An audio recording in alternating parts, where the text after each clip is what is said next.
there's nothing like cracking that cellophane and pulling that record out. It just smells great.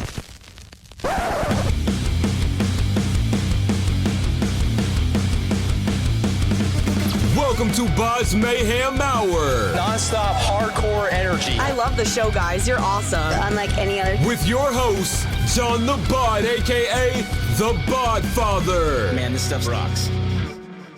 Fucking A, right! Jaymz Lennfield from BEAtallica. Hell yeah! You're listening to the BODS Mayhem Hour. Turn it up! The views and opinions of the guests do not necessarily reflect the views and opinions of BODS Mayhem Radio Network, its staff, affiliates, or sponsors. Parental discretion is advised. Welcome to BODS Mayhem Radio Network. Hey everybody, welcome to BODS Mayhem Hour. I am your host, John the Bod, a.k.a. The Bodfather, and as always, I'm bringing you guys and gals awesome interviews. And today, it's an honor and a very, very huge privilege to welcome Jaymz Lennfield. He's the vocals and guitars of BEAtallica. BEAtallica has recently signed with Metal Assault Records and is currently working on their upcoming fourth album. Also, you want to check out their previous albums, Sergeant Hatfield's Motor Breath Pub Band, Masterful Mystery Tour, and Abbey Load. We'll be talking to Jaymz about all this stuff. So first off, man, thank you for doing this. This is very huge for me, and welcome to the show. Yeah. Thanks for having me, man. It's like kind of came together quick, and that's all good. I'm always game, So. How excited are you guys to hope get back out on the road soon to tour and play some shows, man? How excited are you guys? Yeah, I mean, super. Like everybody else in the world, It's like last week, we were supposed to be out of the country. We were going to be part of this festival called Pouza Fest in Montreal. It got canceled for this year, it got canceled for last year, and so it's just like on and on and on, So it's like everybody else. I mean, people want to get out and play. I think it's just right now, it's depending on what part of the world you're in, as to how they're loosening all that up. I know where we're from, we're from Milwaukee, and they're reducing some of those mandates as of June 1st, one mandate does not a tour make, so it's just about being patient. We want to get out there. We know we're going to get out there.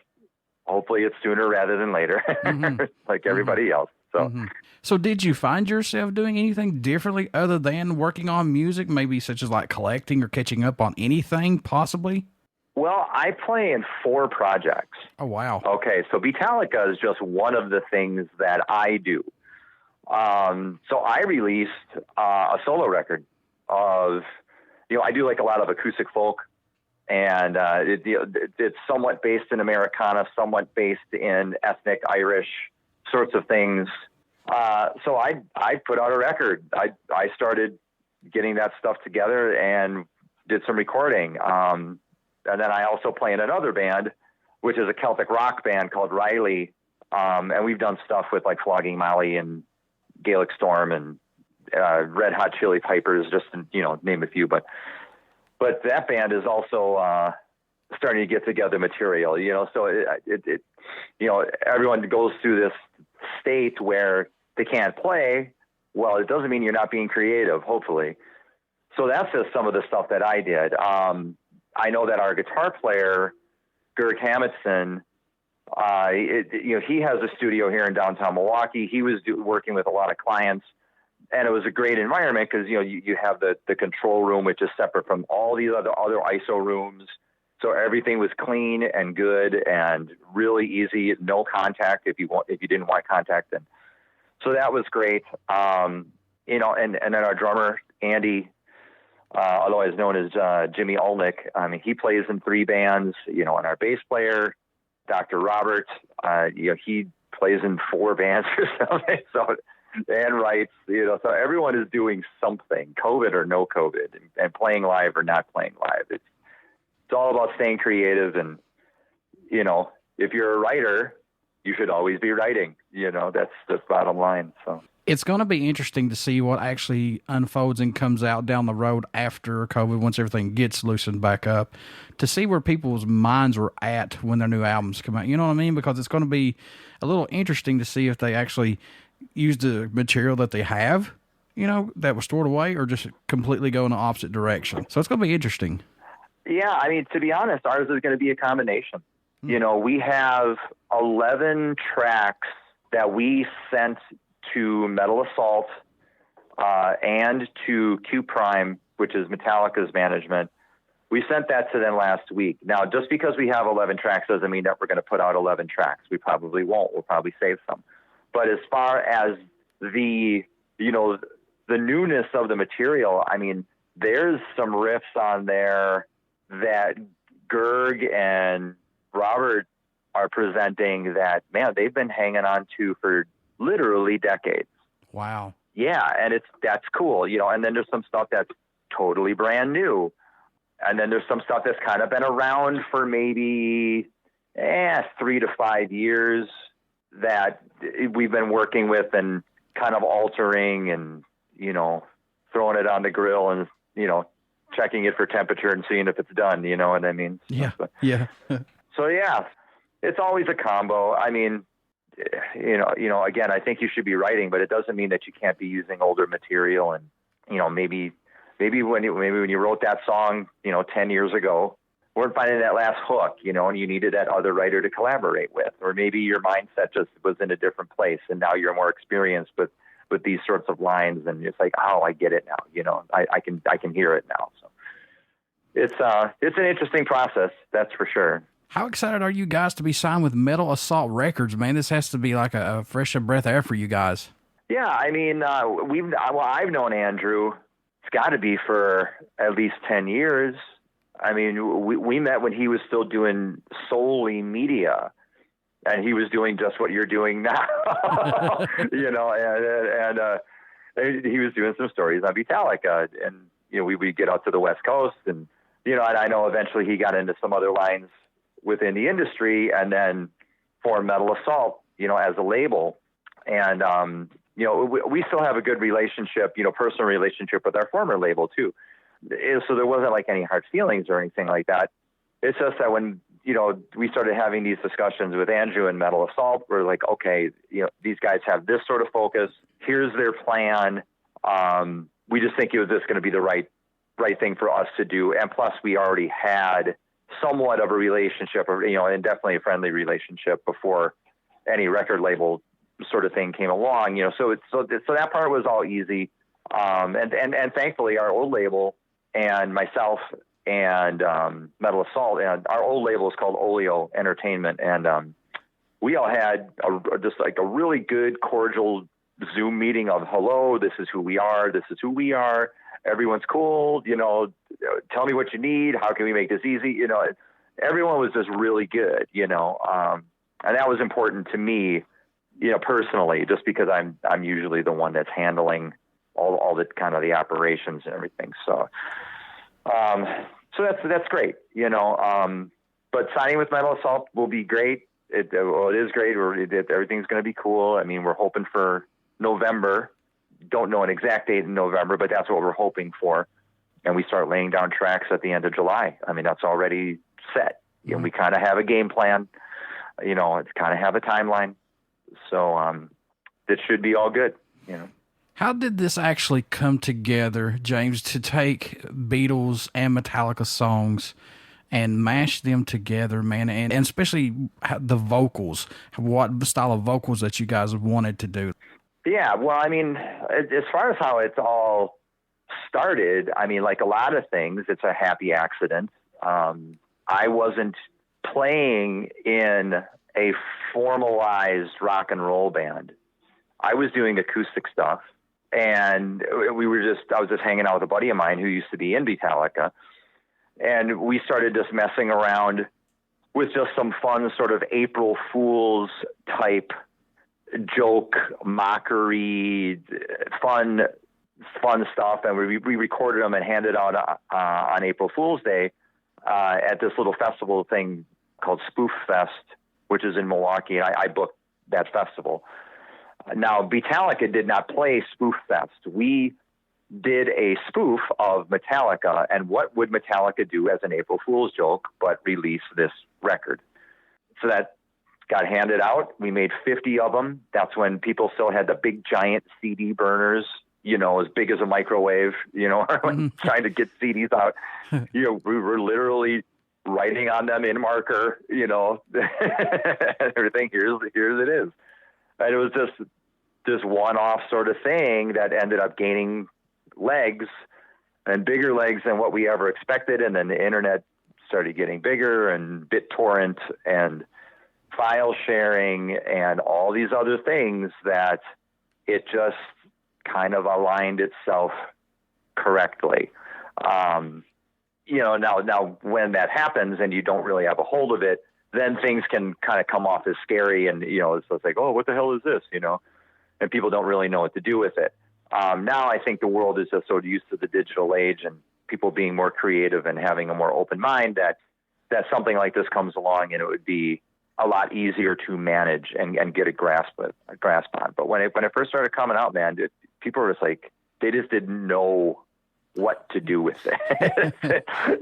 So, in some ways we can say that, well, I mean, we're still the only band doing mashup the way that we do it. I mean, we are the only band doing mashup the way that we do it, with the intertwinings and the morphing back and forth and all those, it's not just slamming one song into another. There's a lot more thought pattern that goes into this, and a lot more legal that goes into this too. So that all goes along with it. But I mean, in regard to the vocals, on how all that comes along, I mean, the funny thing about vocals is, that's the one instrument that a person can own that will really, really change over time. I mean, you can have, a guitar or a woodwind or whatever sort of instrument, and you kind of know how that guitar is going to sound and feel once it settles in, But your voice, as you age, it always changes, incrementally changes every year, and so you have to not only be cognizant of how are you doing an impression, but how to be good to your voice, and be safe with your voice and know how to sing it, and still have the stamina with it, and know that your voice is going to change and your breathing is going to change.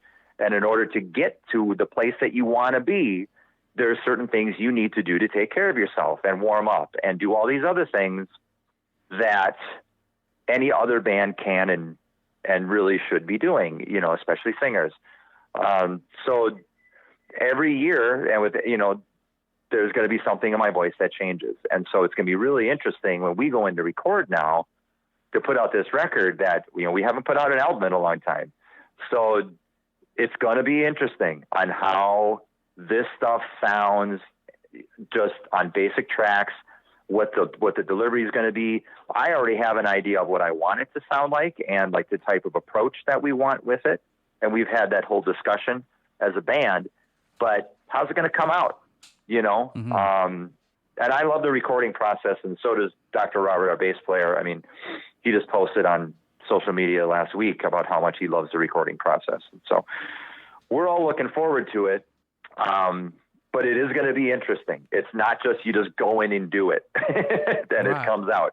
There is care that goes along with it. And we all have a basic idea of what we want it to sound like. And we know we'll get there. It's just, the path getting there will probably be something that maybe we don't expect that time.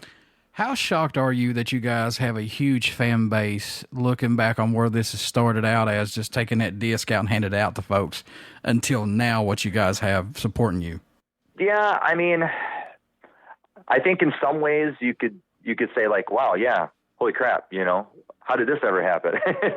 But what I guess I would like to think, in some sort of perfect world, utopian society, sort of peace and love way, is that one of the reasons why we get people turned on to the band is because when they come see us live and perhaps talk to us and hang out at the merch booth and send us a message and we answer back, that they realize that the band is not just made up of, 4 guys who are going to, hide behind the dumpster at Taco Bell and rob you at 2 a.m. after bar close. You know what I mean? This is a thinking band, a thinking person's band. And so we like to think that we turn on people that way just as well as musically. I can tell you right now, this is the best musical lineup we've ever had. That's easy. And that's great. But to me, that's kind of just one side of the band. We've always been proud of the things that we do, the legal stuff that we've had to do and how we handle it, and the relationships that we have with higher level players in the game, you know. So, you know, we just hope that people get turned on to the band because we're good guys. You know what I mean? And we like to have fun, and we want to share fun with you. And who doesn't want sharing fun, you know? So we would just encourage people to come on out and don't be strangers, you know, either on social media or at a gig or something like that. We're definitely not the standoffish types of folks or whatever, you know. And I like doing that. To me, that's definitely a cool part of the whole thing about being in a rock band. What's impressed or excited you the most about making the 3 previous albums, if anything? And they are their own entities, I should say. But because the new one hasn't even been recorded or anything like that as of yet, what's impressed with these 3 previous ones, possibly, James, that excites you about each one of them, maybe? Well, I mean, the first record was just incredible that it was ever allowed. You know, how that ever came to pass it's literally musical. It's music history. Nothing like it had ever been done before or allowed. How we got it done and how the players at Oleo Entertainment, you know, Carl Capriolio and Mark Copeland and their guy Michael Perlstein, how this bunch got that shit done, I do not know. Because it's never happened before and it's never happened since. So right on for that. That's got to be the first thing I say about that, about Sergeant Hetfield's, you know. You know, and as far as masterful goes, I think what I would say is that, like the Beatles and Metallica themselves, you know, as bands stay together longer and write more, they realize where their strengths are, you know, and they realize, and then the listener can say, like, oh, okay, I can see them developing as composers and songwriters and things. So I would think that masterful is sort of the turnaround on that compared to Sergeant Het's. You know, like, just personally speaking for me, you know, some of my favorite Beatles material is when they started putting out Rubber Soul and Revolver and, you know, albums like that. Not necessarily, you know, Sgt. Pepper, great. White Album, great. You know, that's all awesome, you know, but those 2 albums is really when the screw turned, in my opinion, for those guys in songwriting. So just a little sidebar there. But as far as Abbey Road, to me, I've always said that's kind of our most darkest and most brooding sort of album, you know, and dealing with the medleys, you know. Not only has a band like this not been attempted before, but again, we do all this stuff live. There's no triggers, there's no samples, there's no nothing.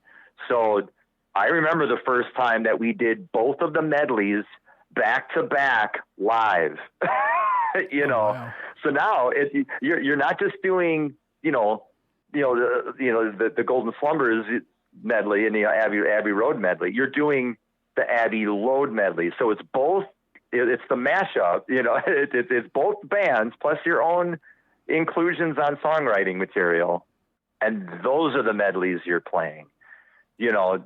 So just doing that for the first time was pretty cool. I think the first time that we did those, we were doing a Beatles fest in Tampere, Finland.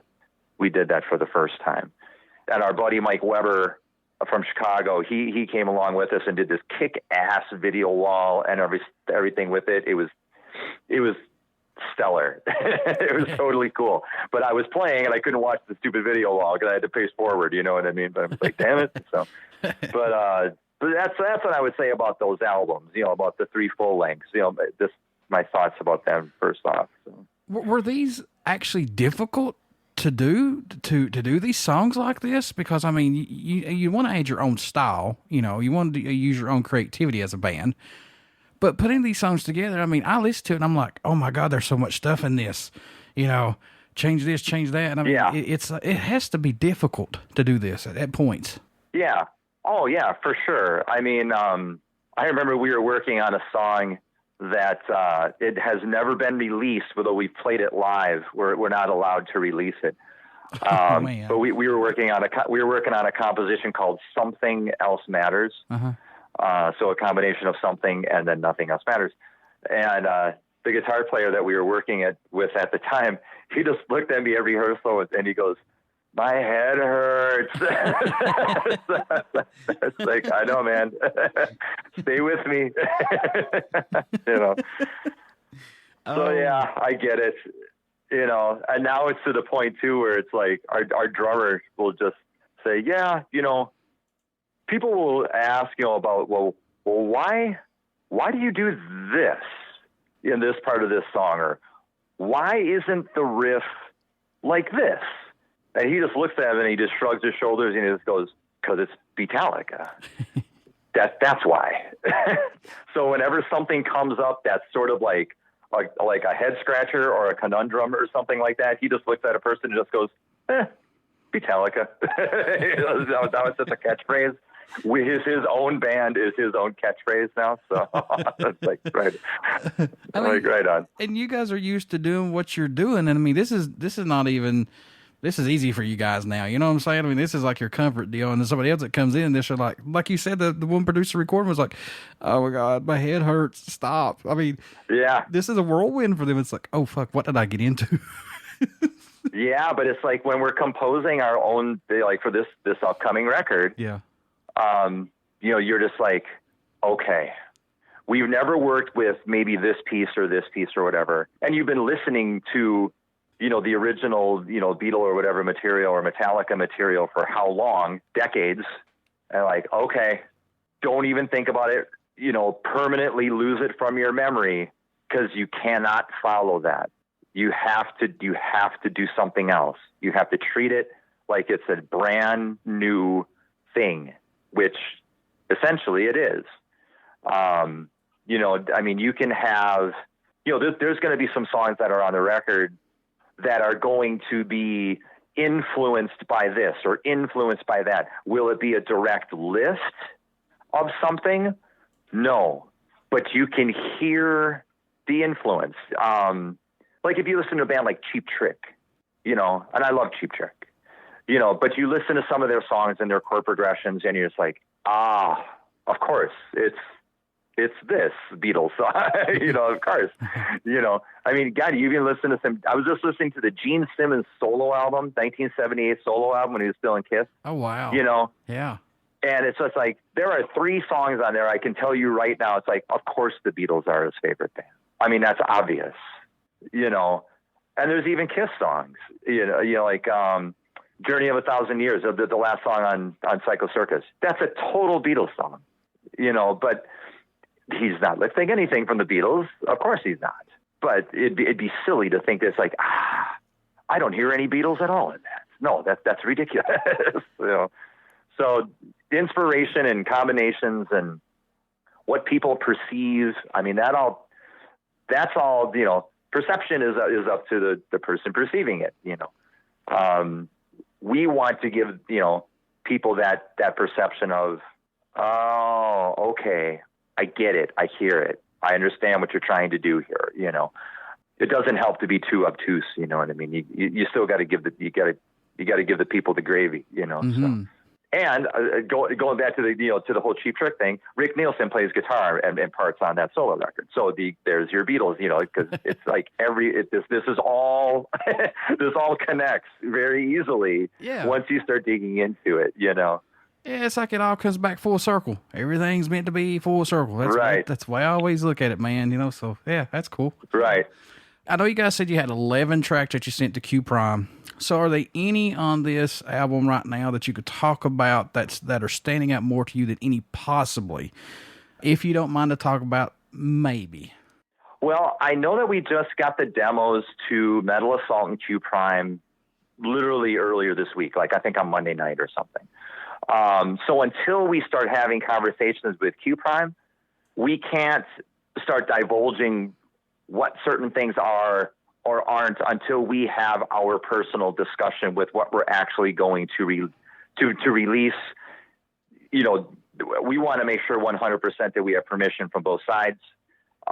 So we haven't even released an album title or song titles or anything like that yet. So that I know we can't. But I can tell you that we are working on album art. I mean, that's, you know, we already have that concept done, you know, so that's all good. Are there any songs that you guys have not put in your live set list that you would like to put in possibly, maybe? Yeah, I can actually say that some of my favorite tunes by either band aren't used in any BEAtallica composition. Why that is, I don't know. It's not done purposely. It just happens to be. But one of my favorite Metallica songs is Disposable Heroes, and we don't use that song. Oh, wow. Yeah, and then one of my favorite Beatles songs is still In My Life, and we don't use that song. So I know how to play it, but we just happen to not use it. There's no no certain reason for that. That's just what it is. Do you feel like some of these songs, though, James, is just like not like taboo, but some you just don't want to touch? It's like, no, they're fine just the way they are. No, not necessarily. Okay. No, I think everything is fair game. Yeah, I can tell you this from the Metallica side, they're telling us everything is fair game. From the other side, maybe not. You know, but that is cool. But no, I don't think that there's anything. Yeah, there's nothing that's, you know, it's like sacred ground. Because I mean, in our opinion, I mean, we're not desecrating it. You know, exactly. If something is sacred ground and you're desecrating it, well, you don't want to do that to anything that's sacred. You know, whether it be a song or a plot of land or an artifact or whatever. But in our minds, we are not doing anything to purposefully denigrate a piece of material. We actually kind of view it as a compositional learning experience. Yeah, for sure. I can see that route. And folks, I got to say this right now. When Q Prime and Metallica tells them that, hey, it's free game. I mean, that just speaks volume, and especially that Metallica's even behind this. That they're with these guys on this because they love what you guys are doing. How does that feel as a fan doing these songs like that to get that reaction from them? Yeah, they've been obviously more than generous, you know. And every time that we get together, everything's totally cool. It's not scary.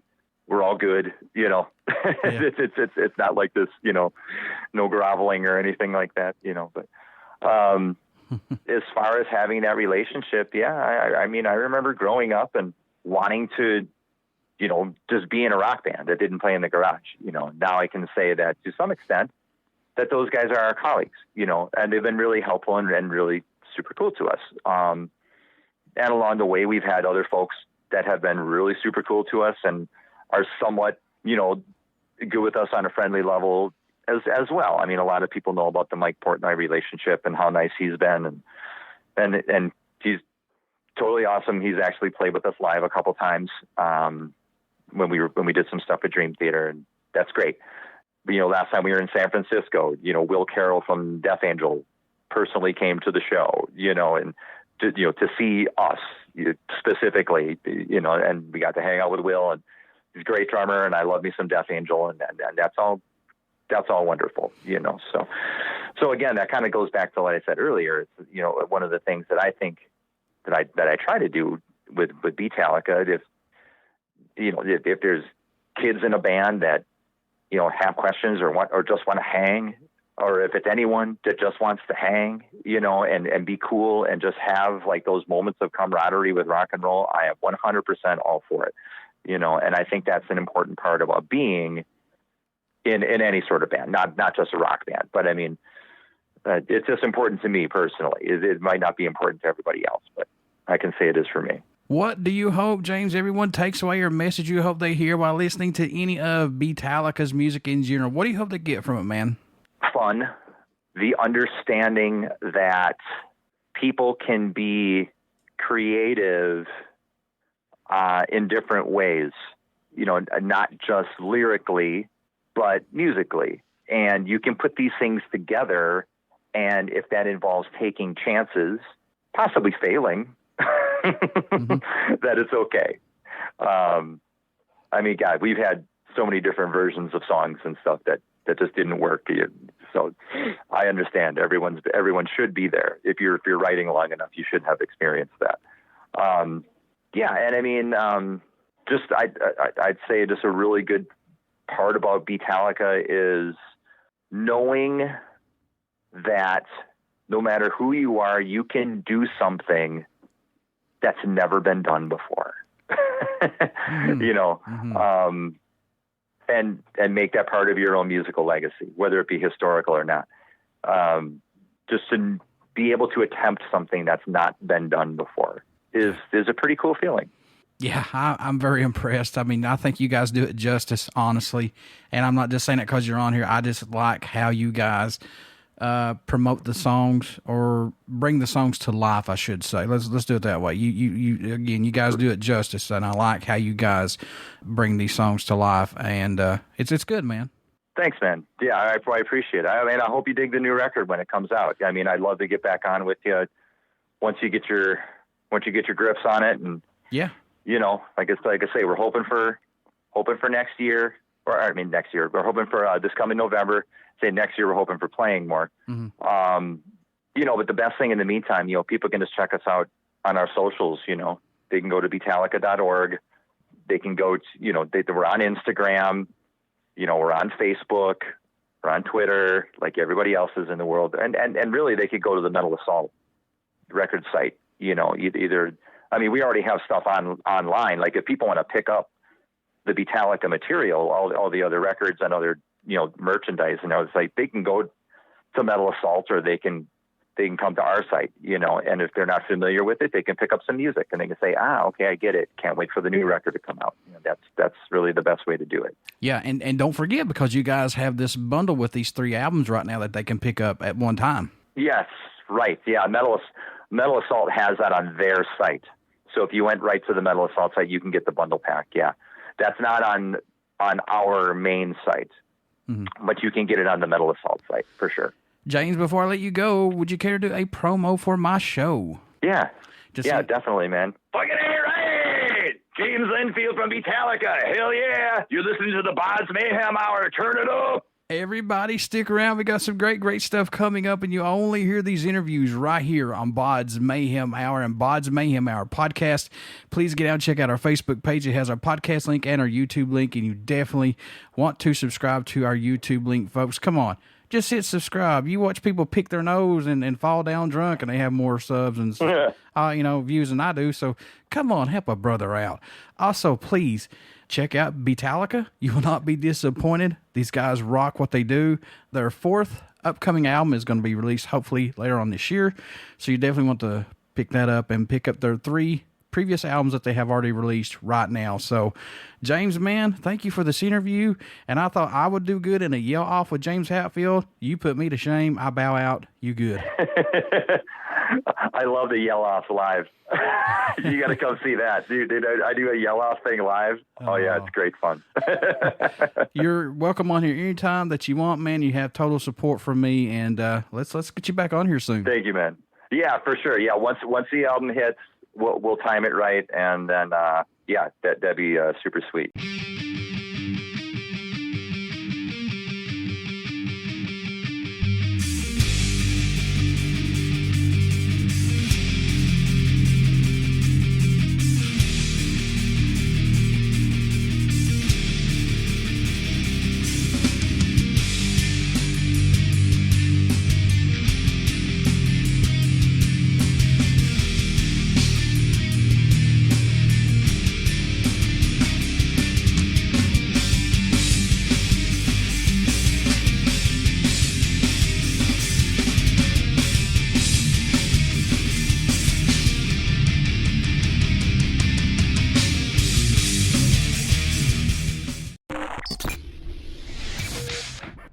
You're listening to BODS Mayhem Hour.